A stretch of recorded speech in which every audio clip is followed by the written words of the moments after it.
नमस्कार दोस्तों, मैं हूं सोनी मेहुल और आज आपके सामने मैं हाजिर हुआ हूं एक नया कंटेंट लेकर। आज हम बात करने वाले हैं अमेरिका ने हिरोशिमा और नागासाकी पर गिराए हुए परमाणु बम के बारे में।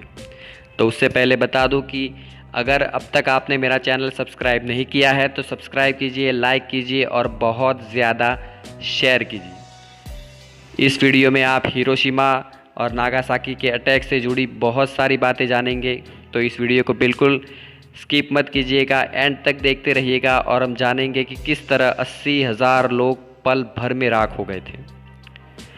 जापान के हिरोशिमा और नागासाकी पर अमेरिका द्वारा किए गए एटम बम के हमले को 76 वर्ष पूरे हो चुके हैं। अमेरिकी वायुसेना ने 6 अगस्त 1945 को जापान के हिरोशिमा शहर पर और 3 दिन बाद नागासाकी शहर पर एटम बम गिराया था, जिससे करीब 80,000 लोग तो पल भर में राख हो गए थे। वहीं बाद के समय को मिलाकर करीब 1.5 लाख लोग और मारे गए थे। हिरोशिमा पर गिरे बम का नाम लिटिल बॉय था और नागासाकी पर गिरे बम का नाम फैट मैन था। आपको बता दें कि अमेरिका ने हिरोशिमा और नागासाकी पर बम क्यों गिराए थे, क्योंकि उसने पर्ल हार्बर का बदला लिया था।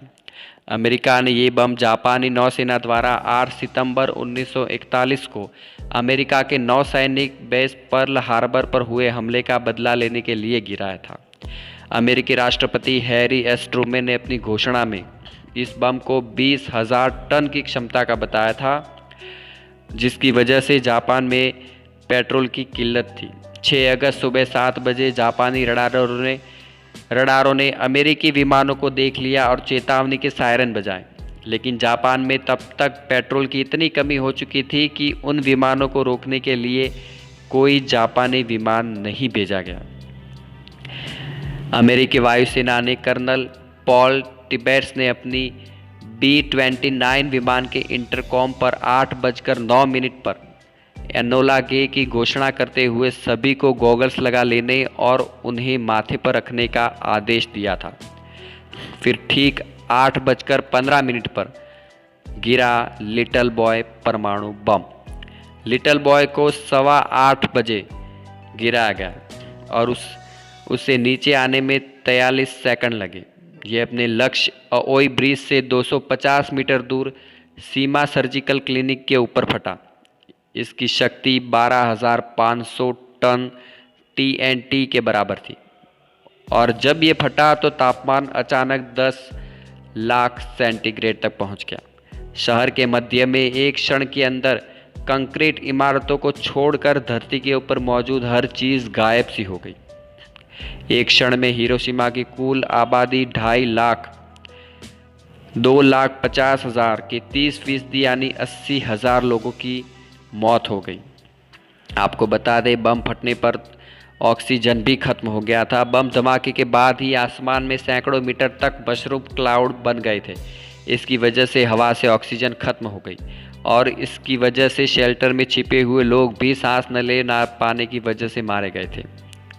एनोला गे प्लेन के सह पायलट कैप्टन रॉबर्ट लुइस ने बम गिरने के बाद अपनी लॉगबुक में लिखाई, my god what have we done. वही वेपेनियर विलियम पायरन्स ने एक कूट संदेश भेजा, परिणाम सफल, विमान में हालात सामान्य। उस दिन तो मान लो भाप बनकर सब कुछ उड़ गया था हिरोशिमा में।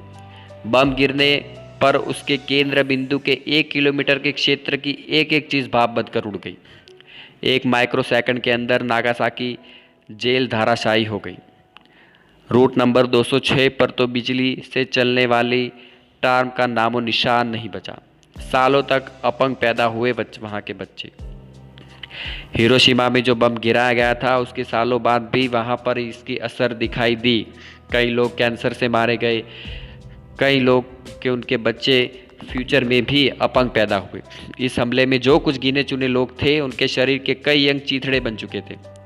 इस बम धमाके से शहर के 76,000 घरों में से 70,000 घर तो पूरी तरह तहस नहस हो गए और इस हमले के कई सालों बाद भी यहाँ से निकलने वाली घातक किरणों की वजह से लोग अपंग पैदा होते रहे। एटम बम विस्फोट से पैदा हुए बादलों की वजह से करीब 11 बजे हिरोशिमा में तेज़ बारिश होने लगी।